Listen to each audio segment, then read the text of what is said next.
السلام علیکم ورحمۃ اللہ وبرکاتہ۔ صلو علی الحبیب صلی اللہ علی محمد صلی اللہ علیہ وآلہ وسلم۔ رضائے الہی چینل میں آپ سب کو خوش آمدید کہتے ہیں۔ اللہ عز و جل سے دعا ہے کہ اللہ عز و جل آپ سب پر اپنا خاص کرم فرمائے، دونوں جہانوں کی بلائیاں عطا فرمائے، خوشیاں عطا فرمائے، ہر دکھ اور تکلیف سے محفوظ رکھے۔ اللہ عز و جل بے اولادوں کو نیک اور صالح اولاد عطا فرمائے، بے روزگاروں کو اپنی بارگاہ الہی سے رزق حلال کمانے کی توفیق عطا فرمائے، اور جو بیمار ہیں اللہ عز و جل ان کو صحت کاملہ عاجلہ عطا فرمائے، اور اللہ عز و جل آپ سب کو اپنی شان کے مطابق جو جو آپ کی جائز دلی خواہشات ہیں، اللہ پاک ان تمام خواہشات میں آپ کی مدد فرمائے اور وہ خواہشات آپ کی پوری ہوں۔ آج کا جو ہمارا ٹاپک ہے، اس میں ہم چند چیزوں کے اوپر کلام کریں گے جو ہمارے معاشرے میں پائی جاتی ہیں، لیکن لوگ اسے تسلیم کرنے کے لیے راضی نہیں ہیں۔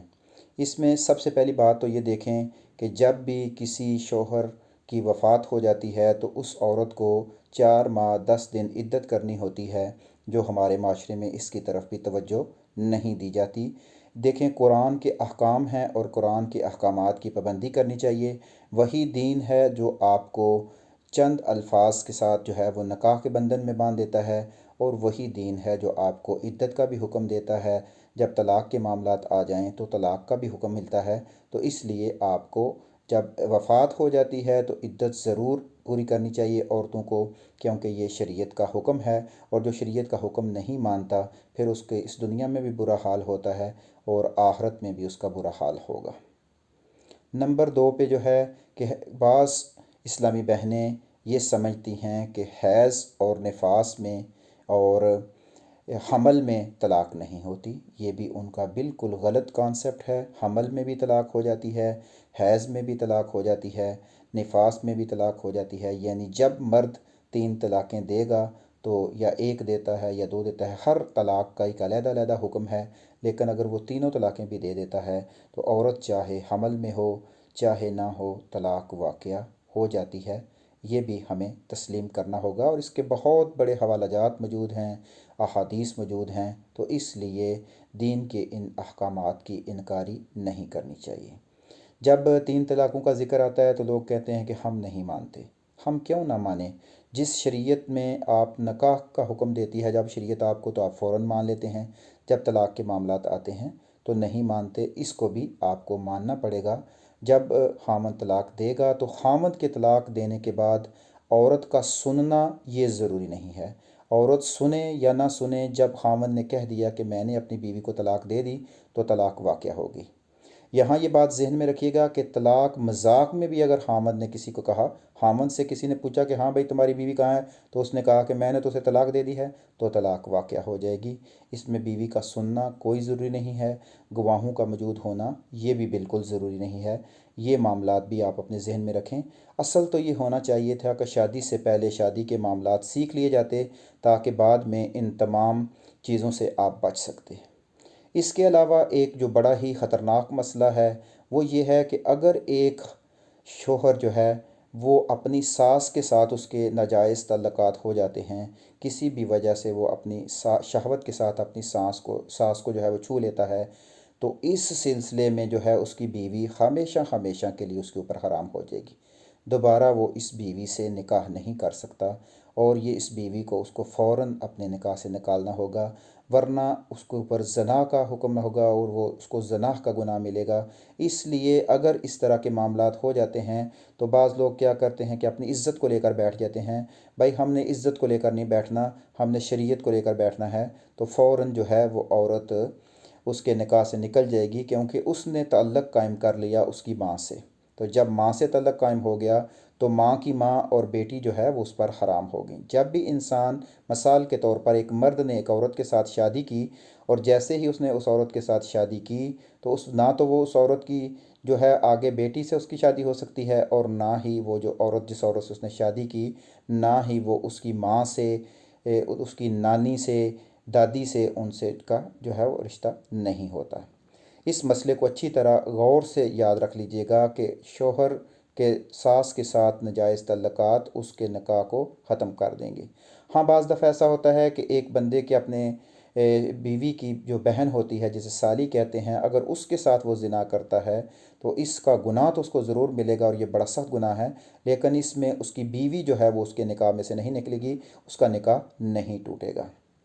اسی طرح اگر آپ کا جو سسر جو ہے وہ اپنی بہو کے ساتھ ناجائز تعلقات قائم کر لیتا ہے یا بہو کو شہوت کے ساتھ چھو لیتا ہے، تو اس صورت میں جو اس کا بیٹا ہے اس کے اوپر اس کی بیوی ہمیشہ ہمیشہ کے لیے حرام ہو جاتی ہے۔ اب وہ بیٹا اس بیوی کو فوراً طلاق دے دے گا اور اس سے جدائی اختیار کر لے گا۔ اس لیے ان معاملات کو بڑے ہی سوچ سمجھ کر اختیار کرنا ہے کہ کسی بھی چھوٹی سی غلطی جو ہے وہ آپ کو خطرے میں لے جاتی ہے۔ اب ایک باپ ہے اور اس باپ نے اپنی بیٹی کو شہوت کے ساتھ چھو لیا، تو اب اس کی ماں جو ہے وہ بیٹی کی وہ اس کے نکاح سے نکل جائے گی۔ یہ معاملات بڑے خطرناک ہیں، اور یہ معاملات ایسے کیوں ہیں؟ بعض لوگ کہتے ہیں اوہ شریعت اتنی مشکل ہے، گناہ کسی اور نے کیا، سزا کسی اور کو مل رہی ہے۔ تو ایسا نہیں ہے، شریعت بالکل آسان ہے۔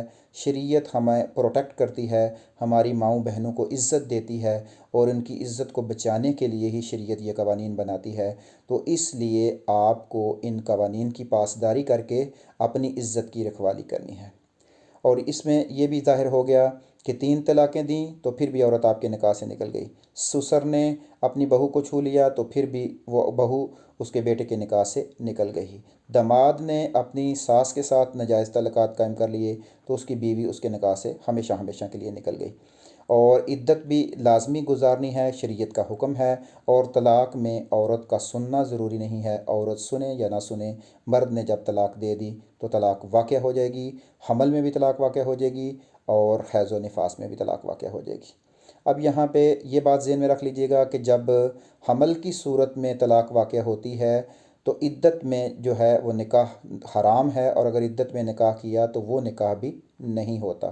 اور حاملہ عورت کی جو عدت ہے جب تک بچہ پیدا نہیں ہوگا وہ عدت میں رہے گی، چاہے بچہ 1 ماہ میں پیدا ہو، چاہے بچہ 9 ماہ میں پیدا ہو، چاہے بچہ 6 ماہ میں پیدا ہو۔ جیسے ہی بچہ پیدا ہوا تو حاملہ عورت کی عدت جو ہے وہ ختم ہو جائے گی۔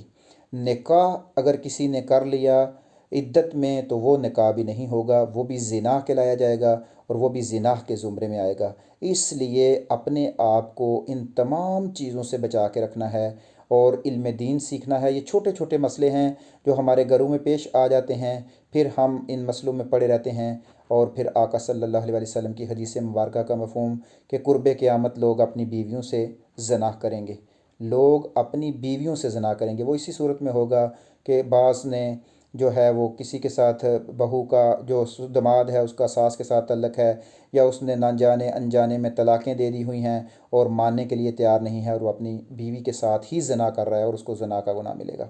تو اس لیے ہم نے اللہ عز و جل کی رضا کے لیے علم دین سیکھنا ہے، اور ان تمام گناہوں سے ہم نے بچنا ہے، اور شریعت کی ان پابندیوں پر ہم نے عمل کرنا ہے۔